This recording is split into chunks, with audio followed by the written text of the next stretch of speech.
Hey guys, you've heard of the Young Turks podcast because you're listening to it right now. But make sure that you subscribe and give it a 5-star rating if you like it. Thank you for listening.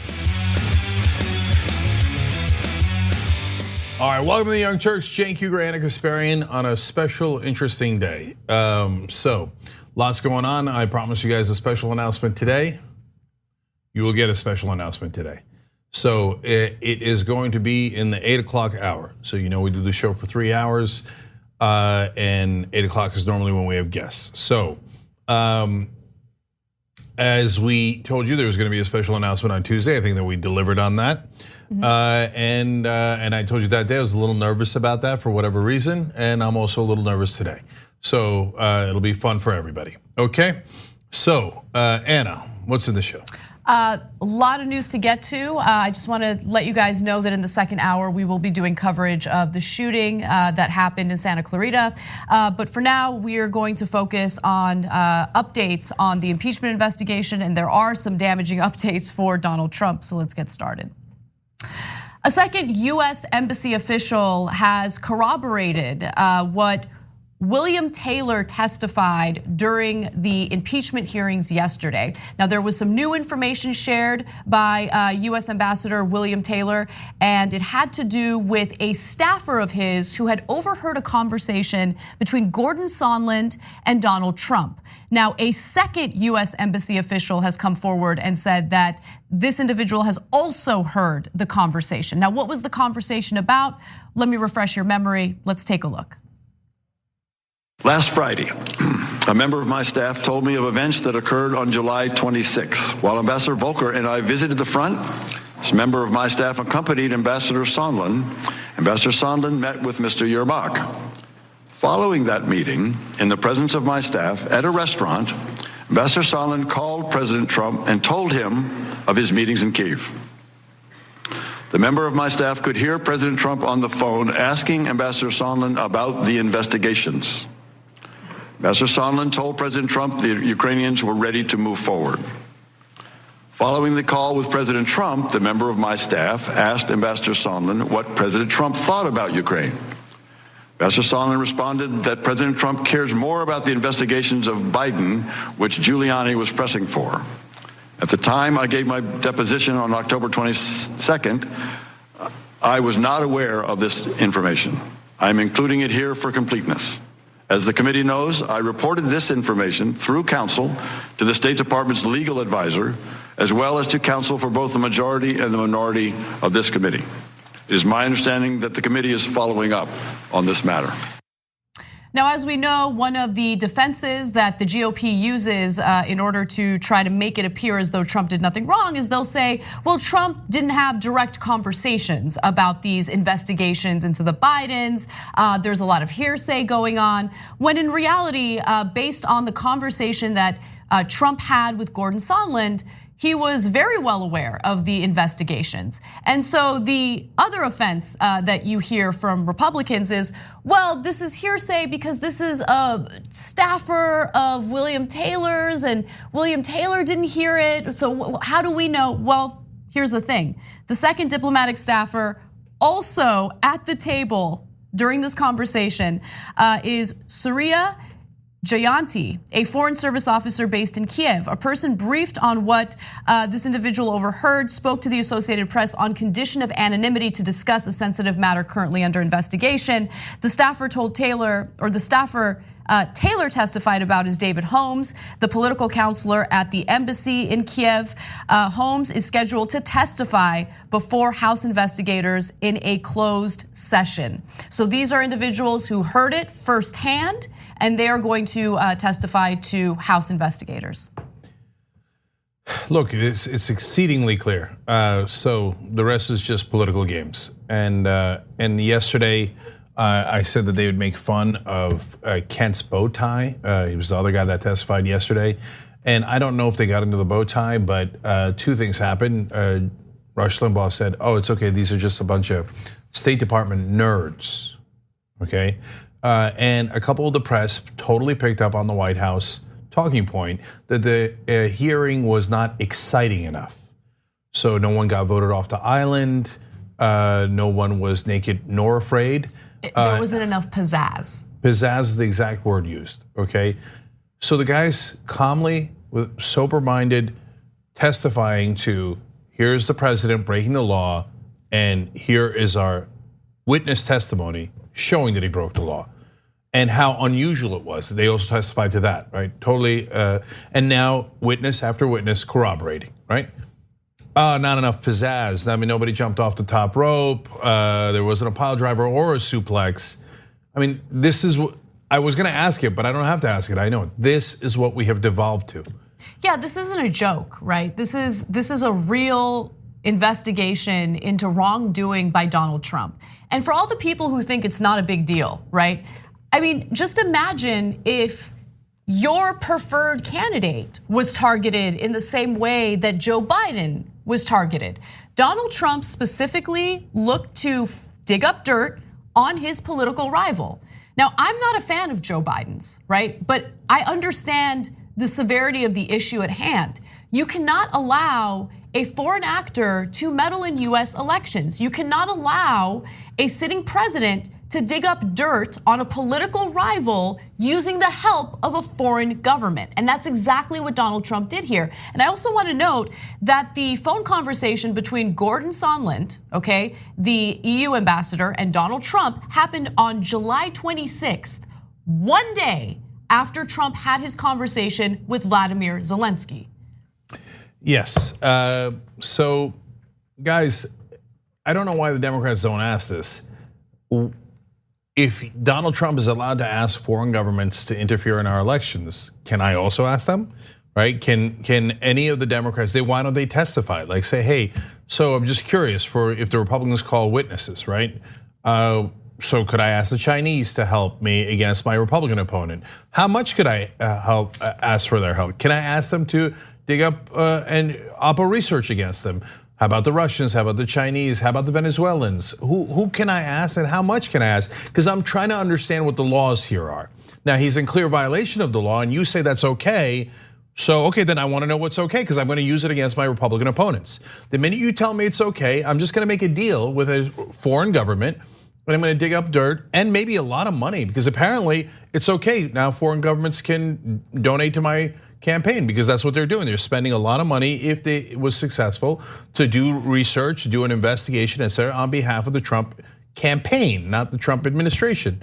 Okay, so how much can I ask China to ask to give me to destroy every Republican who ever runs against me? And what's the point of sovereignty, right? If you're a big believer in sovereignty, which I am, right? And by the way, if you're a big believer in borders because you want to protect the country from the foreigners, so you don't want to protect foreign meddling in US elections? Yeah, that's another great point by Anna. Look, we've got to have borders, okay? We've got no borders here. If we don't have borders, we don't have a country. The guys who are so worried about that sovereignty are like, oh, Russia, Ukraine, please interfere in our elections and help us. Oh, come on. So it's all of this is a foregone conclusion. But look, I'm most disappointed in the media, honestly, because like I feel like we're an idiocracy. People have talked about that before, everybody knows it, right? But it's gotten to such an absurd point that even if you put it in idiocracy, I'm not sure that they'd believe it. Oh, like so the wrestler president, okay, then goes and does something and he does something criminal. Let's say you were watching that movie, and then they have hearings about how it's criminal, and the guy in a nerd in a bow tie comes out and explains why it is. And then the commentators, the media, earnestly come out and go, yes, but there were no suplexes.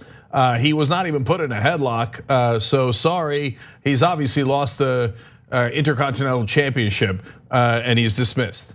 If they put it in idiocracy, even in that movie, you might think, that's still a little too much for that kind of movie. It's still too over the top. But here we are. So let me know, look, it's not the media overall. I think that there has been pretty good reporting, but there have been a few sources that have covered this as if it's meant to be The Bachelor or The Bachelorette, right? There needs to be like some big climactic thing. And look, if you've actually been following this impeachment investigation, you've been following the details of this case, it actually was I wouldn't say entertaining, but there were some revelations revealed during that testimony that are incredibly important if you care about the rule of law, if you care about protecting our democratic process and our elections. If you don't care about those things and you're just looking for a nude person running through a forest somewhere, yeah, you didn't get that.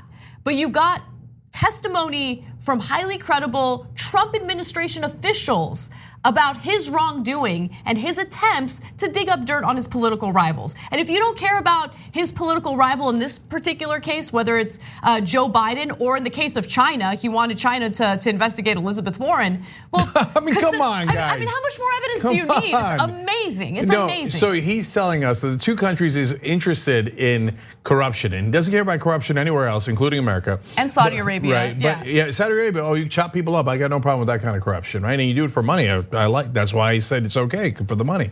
Okay, but Ukraine and China are very concerned about their corruption. In Ukraine, it's mainly Joe Biden that's doing the corruption. And in China, it's mainly Joe Biden and Elizabeth Warren. Who could be stupid enough to entertain that as a real point? And that's why I brought up the media, not because most of them covered it wrong.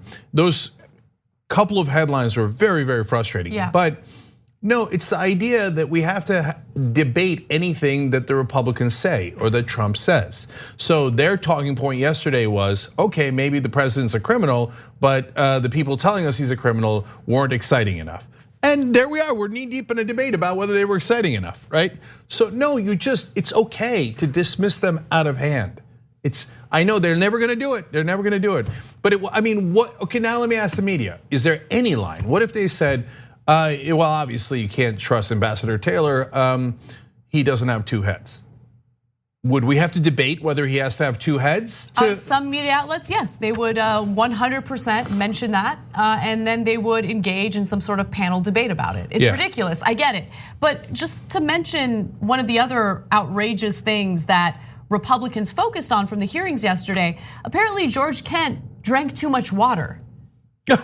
I'm not even kidding. That was a thing that you heard from Republican defenders of Donald Trump. They're so desperate to defend him, and they can't do so based on the substance of what's being revealed during this impeachment investigation. So they focus on nonsense like that.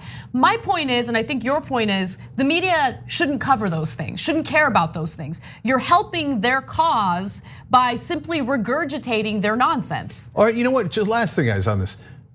Okay, how about us? We don't have enough money here, right? But these other media organizations have billions of dollars. How about you put together a poll or a panel of legal experts and ask them what percentage of law professors in the country believe this is a criminal act?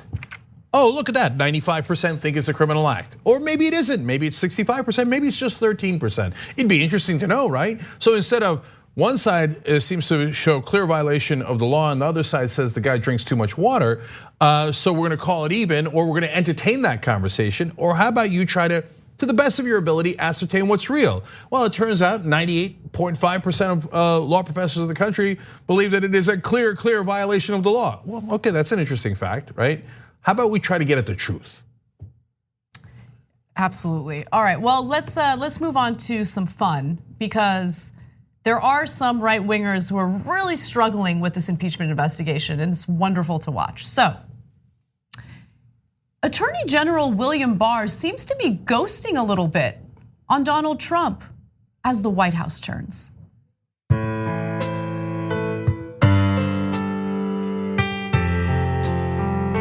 Made some very big mistakes. I asked for his resignation. I'm disappointed in the Attorney General.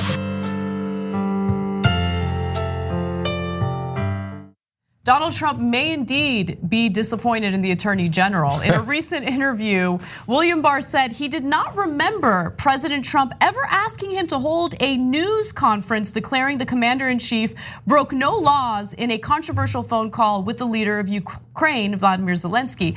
But he acknowledged discussions with the White House on how his department would communicate to the media about this matter. So let me give you his exact quote.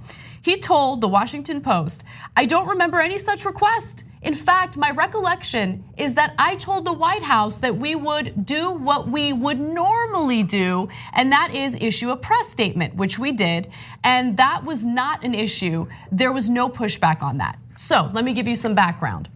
It was earlier reported that Donald Trump had urged Attorney General William Barr to do a press conference announcing and declaring that Donald Trump's phone conversation with Vladimir Zelensky was a perfect call. It was perfect, right? Now, Attorney General William Barr didn't do it because, as we all know, it was not a perfect call. He asked Vladimir Zelensky to dig up dirt on his political rival, Joe Biden, and his son, Hunter Biden. And so the Justice Department did release a press release. It did not have William Barr's statement in it. There was no statement from William Barr. He has really distanced himself from this investigation for obvious reasons. How can you defend Donald Trump on the substance of this investigation? There's been so much damning testimony against him from Trump administration officials. So, drums. I believe that we have a phrase for this. Back pedal, back pedal, back pedal, back pedal. You gotta get out of there, man. Olympic champion in the backstroke. William Barr. That's a pleasant image. Picturing him in the little hat. We don't need to keep visualizing it. I'll just leave it at the cap. Okay. So this is a guy who was picked to be his yes man and to cover his ass, and he did. I mean, thoroughly. During the Mueller investigation, Mueller says 10 counts of obstruction of justice. William Barr reads it and goes, Mueller says he's not guilty. What? So he thought, even though Mueller clearly said there are 10 counts of obstruction of justice, he thought, well, I could still say it wasn't, right? That was not a bridge too far for him. But the Ukraine call was so bad that he would not do a press conference and say, no, it was good, right? For Mueller, he did a press conference. He's like, I don't see any obstruction. I don't know what you're talking about. In fact, I think Mueller said he wasn't guilty, right? And then everybody read the report and like, Mueller, Barr, what are you doing? You 100% lied about what Mueller said. So what? So what, right? He's that guy. He's that guy. And he looked at the Ukraine call, was like, I'm not touching that, man. You know why? Because look, the Mueller investigation, when it came to obstruction of justice, I mean, you really need to get into that 400-page report. And the vast majority of Americans aren't gonna do it. It's complicated, right? Now, here's the reality. What Donald Trump did here, as the simpleton that he is very simple to understand. He asked a foreign country, a foreign government to dig up dirt on his political rival. You can't do that, that's obvious, and it's easy to understand. And at this point, you have several White House officials, people who are working under Donald Trump, coming forward and providing damning testimony to prove his guilt here. And so William Barr would be stupid to do that press conference. Then you're on the record, there's video of you defending a president who has done something incredibly wrong, who might get impeached over what he did. And one more note on that's important. Remember, he's also implicated because Trump said on the call, William Barr will call you. And there was separate reporting saying that Barr was furious about that. It's like, what are you telling them? I'm the attorney general. What the hell would I call a foreign government for? Trump has no understanding. He's 3 years into his presidency. No understanding of the presidency, of the office at all.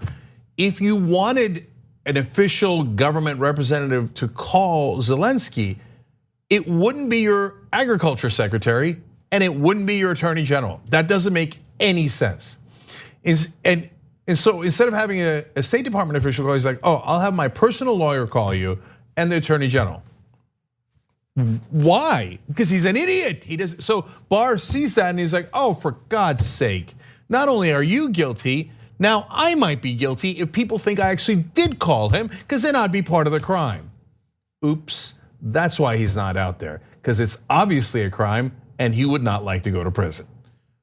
Exactly. So one thing that I did want to bring up in the context of William Barr running away from defending Trump publicly is what John Dean said recently on cable news. So John Dean is actually, or was a White House lawyer under the Nixon administration. So he knows a thing or two about impeachment investigations.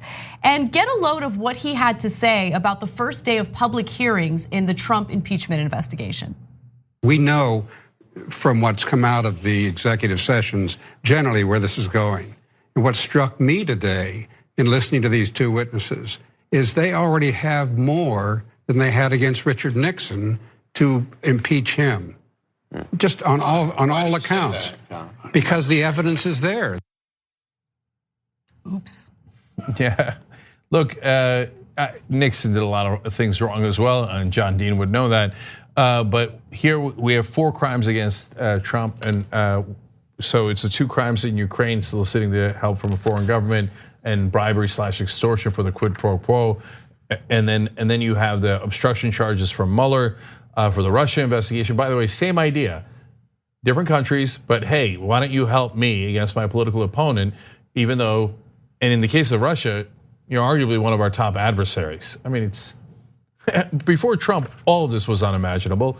And then the 4th crime, of course, is the hush money to his mistresses that he was having sex with while his wife was pregnant at times, but he wanted to hush them up, so he had his lawyer, who's now in jail, pay them off, and that is another campaign finance violation, clear felony. Well, how do I know it's a clear felony? Well, his co-conspirator is in prison. And by the way, his other co-conspirator, his other lawyer/fixer, Rudy Giuliani, currently being investigated by the Manhattan prosecutors and the Justice Department. And Trump's own Justice Department is considering putting Trump's second lawyer in jail. Gee, I wonder if he's guilty. Delicious. All right, so we have to take a break. When we come back, we have more news for you, including Andrew Napolitano continuing his dunking sessions on Donald Trump on Fox News. We'll be right back. We need to talk about a relatively new show called the Republic, or UNFTR. As a Young Turks fan, you already know that the government, the media, and corporations are constantly peddling lies that serve the interests of the rich and powerful. But now there's a podcast dedicated to unraveling those lies, debunking the conventional wisdom. In each episode of the Republic, or UNFTR, the host delves into a different historical episode or topic that's generally misunderstood or purposely obfuscated by the so-called powers that be, featuring in-depth research, razor-sharp commentary, and just the right amount of vulgarity. The UNFTR podcast takes a sledgehammer to what you thought you knew about some of the nation's most sacred historical cows. But don't just take my word for it. The New York Times described UNFTR as consistently compelling and educational, aiming to challenge conventional wisdom and upend the historical narratives that were taught in school. For as the great philosopher Yoda once put it, you must unlearn what you have learned. And that's true whether you're in Jedi training or you're uprooting and exposing all the propaganda and disinformation you've been fed over the course of your lifetime. So search for UNFTR in your podcast app today and get ready to get informed, angered, and entertained all at the same time.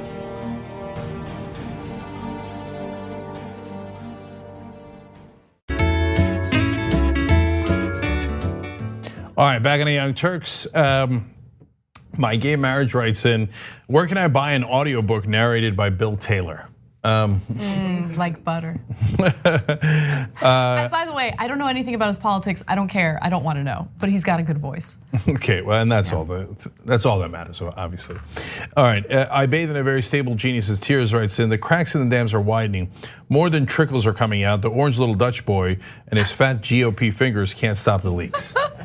Now, while it is amusing, I do have to say, look, our job here is to be fair and principled, okay?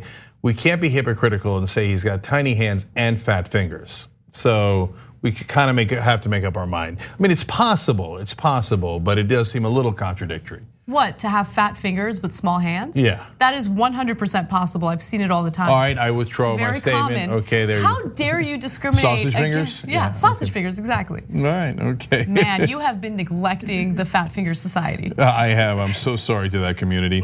All right, so, and last one here for now. Eclectic Miscellaneous says the 8 o'clock hour, the suspense is killing me. Okay, there's not really much suspense, but I want to see it made official. I'm gonna have to either convince my wife to put it on the TV or go in the other room and watch on my laptop. No way I want to miss this announcement live. Well, indeed, no matter what you think it is, one, you're certainly not sure. And two, the manner in which it will be done will be interesting. Anyways, that's 8 o'clock hour. Let's do the news now. All right, it's nap time. Andrew Napolitano has been really speaking the truth about Donald Trump on Fox News, which is rare to see. However, when it comes to the impeachment investigation, he has been incredibly honest, and the next video is a perfect example of that. Isn't it all based on opinion and hearsay? When you read the transcript, everyone has their own opinion. Well, everybody does have their own opinion, but if you look at the big picture, there doesn't seem to be any dispute but that the president wanted dirt on Biden and the president was willing to hold up military aid in order to get it. I've already said, in my opinion, the law is not on the president's side because the law says asking for a campaign favor, whether it arrives or not. It's not a campaign favor. Right. It's an investigation of a previous election. Well, that depends on how you look at it. Are they investigating 2016, or does he want dirt on Biden as prophylactic for 2020? The Ukrainian president didn't ever feel pressure, and he got his money. Do we ever know if he turned over anything about Biden to the president? Apparently, he did. So that's not quid pro quo. This is the worst shakedown ever. Yeah, the delay is the quid pro quo. Right. Judge. The delay of 55 days, knowing that the Russians are at the border. So one thing that I think Democrats have they have not done a good job at this, based on the first day of public hearings. They need to make it abundantly clear that the only reason why Trump eventually allowed that money to flow to Ukraine is because there was bipartisan backlash by congressional lawmakers who had appropriated that money for Ukraine's military defense against Russia. Hey, if I was Democrats, I'd even call the Republicans to the stand. Did you or did you not call the White House, you're under oath, to release the money? Because we know that they did. So the Republicans themselves know they're the ones who made Trump release the money to Ukraine, which he had no intention of releasing. Napolitano is also right that even the delay is extortion and a threat, and supposed to and could have gotten the results earlier. And Trump he's not really lucky because it doesn't matter, it's still a crime, right? But as a matter of optics, since other people do not want to participate in his crimes, he gets a tiny bit lucky in terms of how things look. So for example, Don McGahn, the former White House counsel, he told him, end the investigation into me because I don't want him to investigate me. McGahn's like, that's illegal, I can't do that.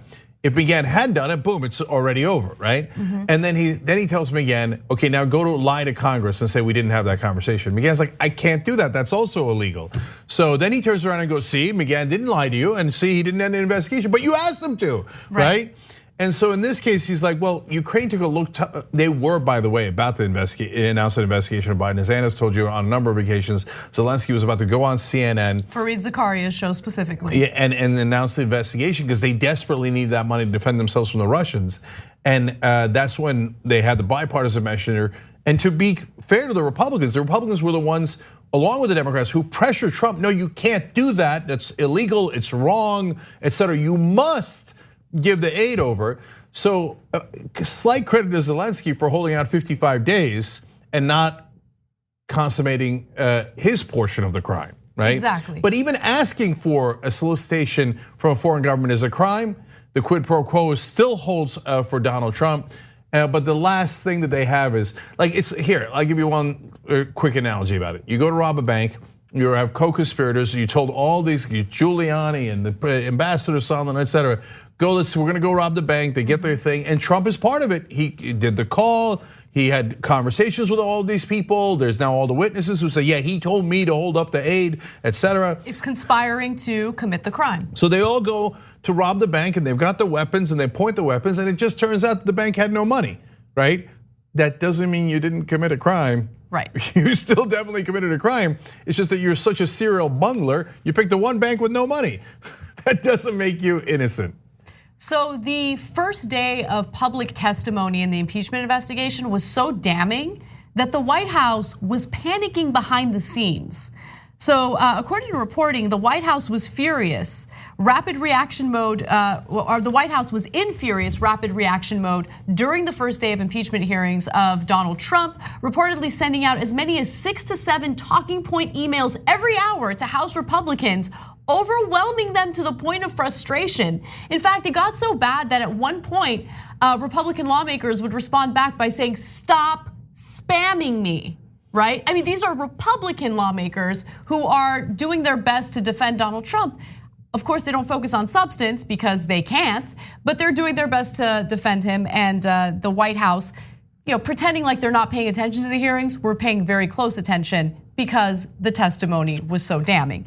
Now, I want to go back to Napolitano because earlier this week, Napolitano went through a lengthy list of Donald Trump's wrongdoing. Now, this did not air on Fox News Channel. It aired on the digital platform Fox Nation. But nonetheless, get a load of a conservative, Andrew Napolitano, listing all of Donald Trump's wrongdoings.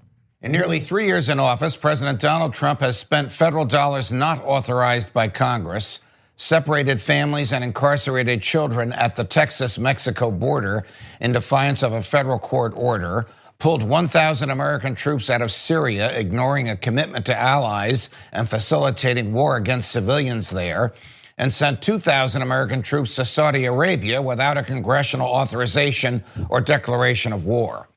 He has also criminally obstructed a Department of Justice investigation of himself, but escaped prosecution because of the intercession of an attorney general more loyal to him than to the Constitution.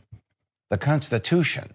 At the outset of his presidency, Trump took the presidential oath of office, promising that he would faithfully execute his obligation to preserve, protect, and defend the Constitution. James Madison, the scrivener of the Constitution, insisted that the word faithfully be in the presidential oath and that the oath itself be in the Constitution to remind presidents to enforce laws and comply with constitutional provisions, whether they agree with them or not, and to immunize the oath from congressional alteration. Recently, Trump referred to a clause in the Constitution as phony, and he thereby implied that he need not abide it nor enforce it, notwithstanding his oath. Yeah, the other reason for the word faithfully, and I love that he pointed that out, and you can read in the Federalist Papers and other notes from the time, and their debates in the convention, et cetera. So is that they wanted to make sure the president did not serve his own personal interests, but faithfully serve the people of the United States. Remember, they just overthrown a dictator, a tyrannical king that only served his own personal interest. So these were the revolutionaries who overthrew that king that wrote that document. So that's why they were so careful to say the president must serve the people and not himself. And boy, if they saw what it devolved to, they'd probably be mortified. But Napolitano, I can't give him enough credit for being principled. Again, on political issues, we don't agree with him at all. But if you'd shown me that clip when Trump was going into the White House and said, this is what it's gonna wind up becoming. Right. I mean, look, I knew that Trump would be a disaster. I told you that on day one. But that some people on Fox News would turn so thoroughly that they would have to warn their audience that the president doesn't care about the Constitution at all and has violated his oath of office over and over again. Now, mind you, of course, there's still other clowns on Fox, and when he was debating on Fox and Friends, notice what they said. Well, there's two opinions on that, aren't there? Well, there's two opinions on everything. So is there no truth at all? Can you imagine if you went to a court and you told the judge, okay, who's trying to decide whether you're guilty or not guilty? Well, Your Honor, obviously I'm not guilty. There's two different opinions here. There's the prosecutor's opinion and my opinion, not guilty. Judge would be like, that's not really how it works. Exactly, yeah. And so I do give him a lot of credit for being principled. I wish that segment aired on the actual cable channel. No one watches Fox Nation, let's just keep it real. But nonetheless, he's doing a decent job in speaking truth about what's happening in the impeachment investigation on Fox News Channel. And that is something to be applauded because it's really hard to find principled Republicans, especially in elected office. All right, well, let's move on to a little bit of fun news. Things got a little heated between Wolf Blitzer and Kellyanne Conway during a recent segment on CNN. Now, as we all know, George Conway, Kellyanne Conway's husband, has been vocal in criticizing Donald Trump and pointing out all of his questionable behavior in the White House. And so Conway gets confronted about that. She doesn't like it. Take a look. I just have a final question, a sensitive question, and it's a political question. It's a substantive question. I don't want to talk about your marriage. I know that there are issues there. Your husband, George Conway, he's a lawyer. Did you just say? Your husband, George Conway. Did you just say there are issues there? You don't want to talk about marriage? I don't want to talk about. No, I don't want to talk. Why did you say that? I don't want to talk about your marriage. I don't want to talk about your. I want to talk about a substantive point that your husband, George Conway, made. He was on television all day yesterday, during the first day of the impeachment hearings, and he said this about the president of the United States. I just want your reaction to the substance of what he said. So before you play the clip, which I haven't seen, why? And why are you doing that? Because he's a legal scholar, he's a lawyer, and he was really going after the president of the United States, and he was all over television yesterday. And come on, I just want you to. And he's married to me. But he happens to be married to you. What's wrong with that? You can run the clip of Jeffrey. He happens to be married to me. That's bizarre. Correct. Okay, let me just say there are no winners in this story. Okay, I'm not buying this whole like Kellyanne Conway versus George Conway nonsense, right? Oh, George Conway, he's so bold in criticizing Donald Trump. I don't care, right? You're married to a woman who constantly defends him on cable news. So I don't know, you should really take a look at your own house and figure out what's going on in your own home before you decide that you're gonna be like this bold truth teller. I like that he's telling the truth, but at the same time, like, do you have these conversations with your wife? Because she's constantly defending him. Okay, there's no winners. That's my take. You might disagree with me on that. But I want to talk about Wolf Blitzer for 1 second. He's so scared. I know. He's so scared, and it's so pathetic. Just ask the question, Wolf. Look, we want to give you credit. It's nothing wrong with that question. Just ask it. But he never got to the question because he was like, "Now it's not. I don't want you to put marriage. It's not an issue. I know there are issues. I mean, there's issues. I don't want to talk about your relationship." And it's a serious question, and he's at least just ask the freaking question, Wolf. Ask the question, right? I just want to say, this is a political question. This is not about your marriage, even though it has to do with your husband, and it definitely is about your marriage. But I just don't want you to think it's about your marriage because I'm really scared of you. You're really, really mean sometimes. I know, just ask it. Anyway, look, he meant to ask it. I want to give him credit for that. Just ask it and be bold and strong, that's it. All right, don't get, like, there. You know what's interesting?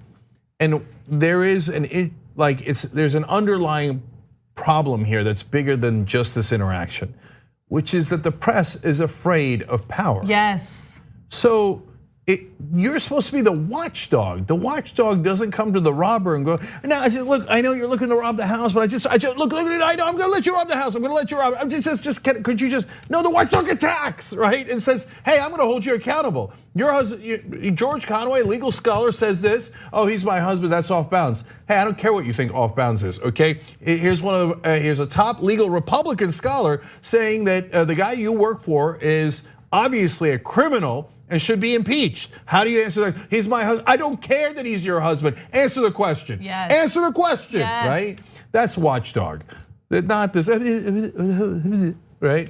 So, and look, in terms of their marriage, look, I almost hope that they're in on it. And like my theory that later Kellyanne Conway's gonna say, "Hey, you knuckleheads, I was obviously telling them to do it. What did you think? I'm anonymous and this was an SOS to the world, etc." Okay, if it's not that, then I kind of feel terrible for them. And I guess that's the lib in me. Marriages are hard, and my God, they're in the public eye more than you could ever imagine. And so I don't know what, I don't even want to think about the dinner table, etc. But that's got to be kind of brutal. If they're really earnest and they really disagree this way, and the husband's going out there saying, "Oh, my wife's boss is a monster, and he should, and who would work for a person?" He said that something like that the other day, right? Okay, so and then meanwhile she's going out all over town going, "The only reason you care about him is because he's subservient to me and I'm the person in charge." You remember when she yelled at the reporter on tape? "The only reason why he's relevant is because he's married to me." God, Jesus, if you're the husband. Wait, she said that about her own husband? Yes. I mean, George. It doesn't matter. Curious, don't George. Get like, who I'm cares? Curious. Like, what are you doing? No, because you don't know, because they got kids.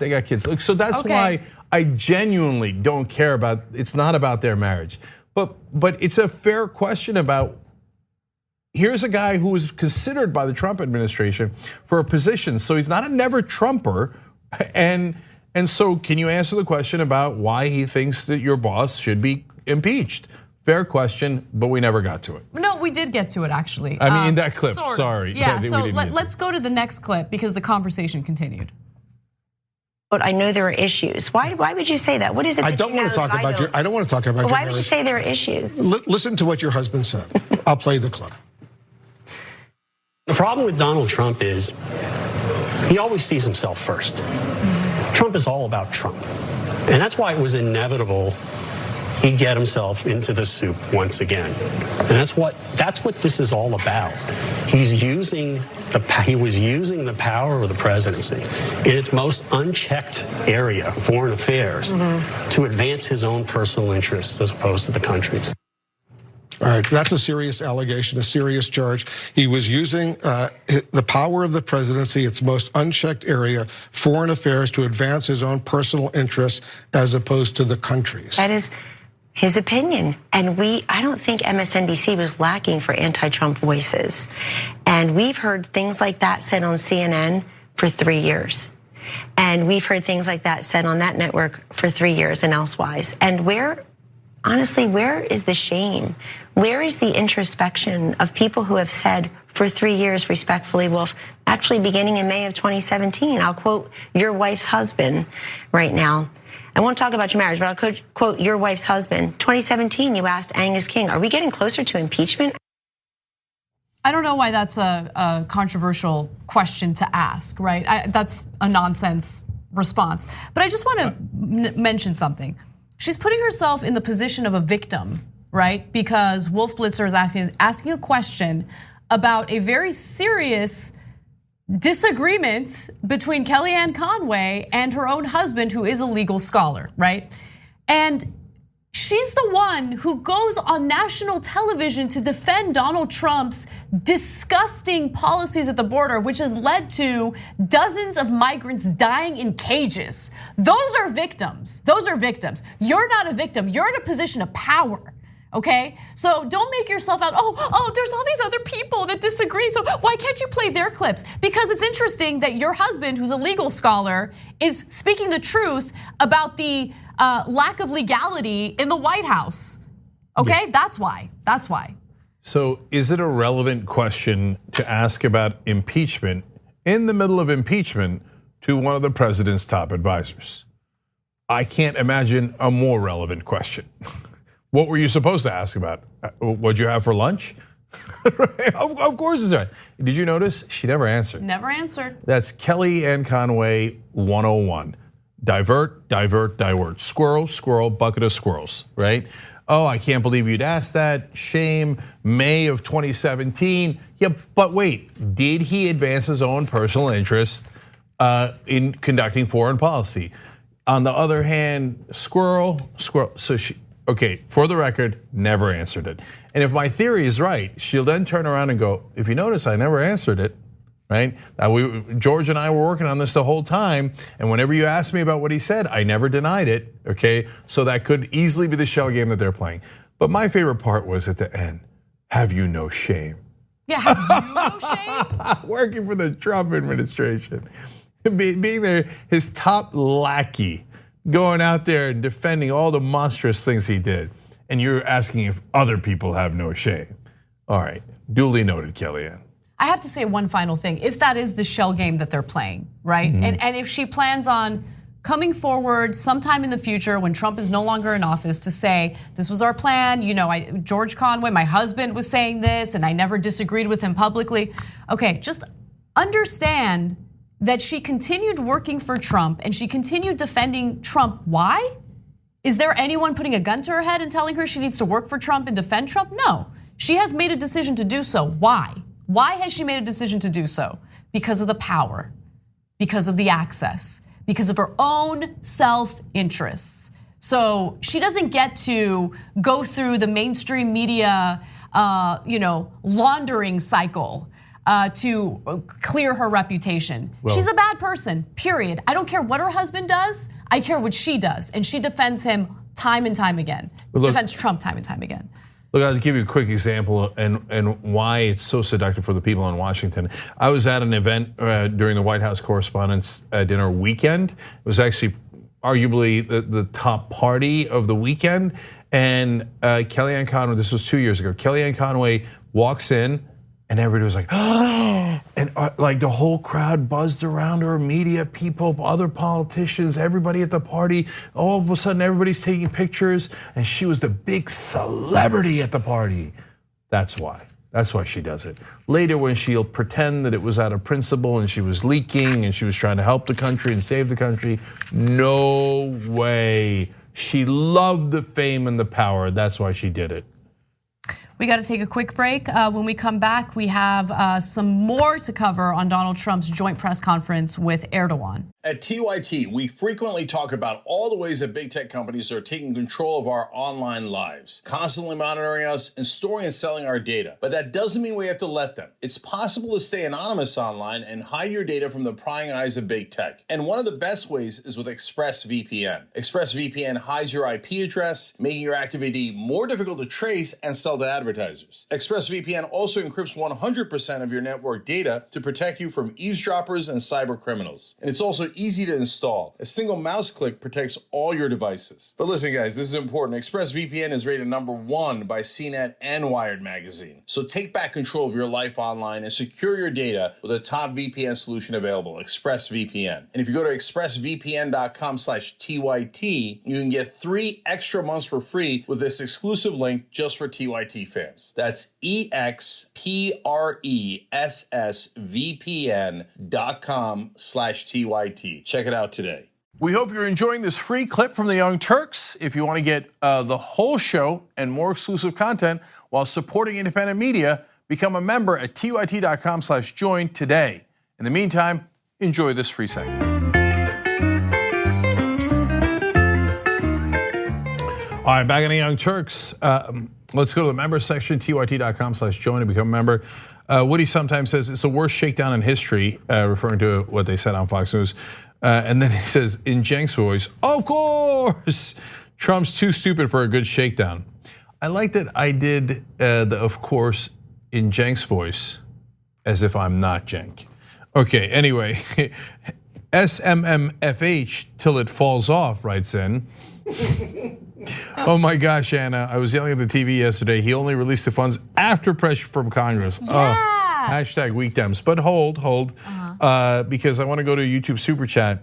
Silas Greystone said Chairman Schiff did bring up on the record that aid being released only after Congress and Senate ordered Trump to release it on September 9th. You are right, okay? He said that during his opening statements, but like, can we just all acknowledge the fact that Schiff seems like he's about to fall asleep while he's talking? Yeah. I mean, I was paying close attention because I want to pay close attention and I want to know exactly what he's saying for the show, but he had no enthusiasm whatsoever. I don't know, maybe it's part of his strategy, but it's easy to ignore or not really pay attention to what he's saying. Yeah. I just think that when the Republicans are doing their questioning, as soon as a Democrat follows it, they need to ask a line of questions that makes it abundantly clear that the only reason why Trump released that aid was because he was forced to. Yeah, look, and there's a difference in witnesses and people on different sides making their case. So the witness doesn't have to be exciting. The witness has to just tell you the facts, right? But if you're prosecuting the case, well, you have to grab the attention of the jury, right? So to continue that analogy. So in this case, Adam Schiff, you're saying we need to impeach the president of the United States. Then you need to make that case effectively. And so that's when, if you're droning on in technical language, you're not getting through, you're not bringing through the American people. But I love that you're participating in the show and pointing that out, and because I want everybody to know the full context. So thank you for doing that, and thank you for using YouTube Super Chat. Last couple of ones here. Funk Taco writes in on the member section, Trump has lived so long outside the rule of law that he has no idea what the law actually is. Very true. He thinks that the law is for other people, usually minorities. I think he genuinely doesn't get, like, why are you prosecuting me? I'm a rich white person. What are you talking about? No, I don't go to jail. You go to jail, right? That's his mindset. And so it's affluenza set in. He's got a critical case of it. Set in. It's been. I know, right? It's been in effect. Justin T. Brown on YouTube Super Chat says, Cenk, loosen up. You're gonna do great. Much love. Okay. Anyway, yes, there is an announcement at 8 o'clock, so in almost an hour, and it'll be interesting to see. Anyway, Notorious ETC on Twitter says, Cenk, you got me so amped up to vote next year by speaking truth to power. Hashtag bucket of squirrels. Hashtag Pelosi, our Republican in a mask. Okay, well, that's his take on it. Okay. Let's go forward. A few announcements for you. Next week is the Georgia debate for the Democrats. It'll be the 5th Democratic debate, and we will be providing special coverage of that debate here on TYT. You can watch live by going to tyt.com/live, and on the panel we'll have John Idarola, Ida Rodriguez, and JR Jackson. I will also be part of the coverage.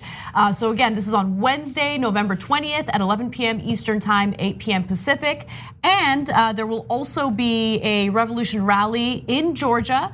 And if you want to attend that, all you need to do is go to tyt.com/rally for more information.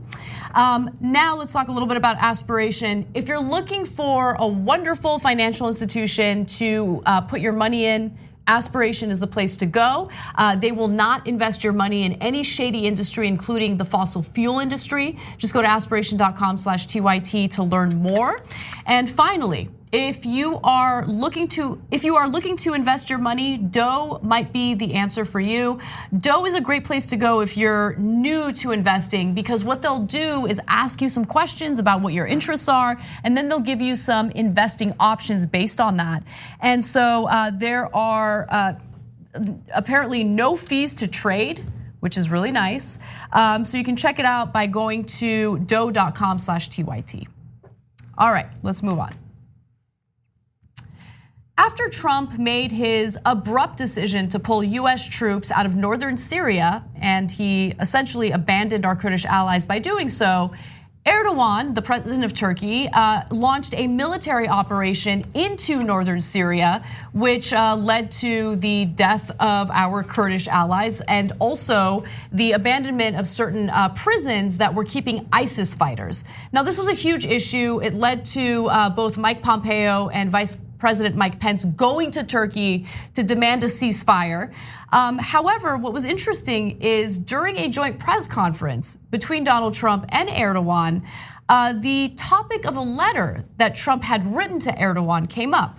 Now, Trump really wanted the ceasefire to happen, and so he had referred to Erdogan as, well, he said, do the ceasefire, because if you don't, you'd be a fool, you'd be the devil. It was an insulting letter, to say the least. And so Erdogan was asked about it during the joint press conference, and here's what he had to say. President Trump sent you a letter on October the 9th urging you not to launch a military action into northern Syria. He said, quote, don't be a tough guy, don't be a fool. You ignored that letter and you went ahead and you launched a military action into northern Syria. Can you explain why you ignored the president's warning? Tabii bu mektupları this letter was represented to Mr. President this afternoon, and I've also underlined the fact that a terrorist such as Ferit Abdul-Shahin should not be considered as an interlocutor by a country such as the United States. And this individual, Ferit Abdul-Shahin, has been instrumental in the killings of hundreds of Turkish civilians, and he is a person labeled as like a son for the terrorist leader who is currently incarcerated in Turkey, Abdullah Öcalan. So a person like this should not be welcomed by a country such as the United States. So look, I want to talk a little bit about the substance of what Erdogan is saying in regard to the Kurds, because the fact of the matter is he's conflating the Kurds who are part of the PKK and who have conducted terrorist attacks in Turkey with our Kurdish allies in northern Syria. But nonetheless, let's just quickly focus on the letter, because Trump writes this letter and it's insulting and unprofessional and ridiculous, right? And Erdogan, at first, it was reported, just like tossed it in the trash, but apparently he didn't. He kept it and then presented Trump with that letter when they met for this joint press conference. Yeah, there's one more piece of context there. When the press in Turkey asked Erdogan about the letter, he remember Erdogan at the time had gotten everything he wanted.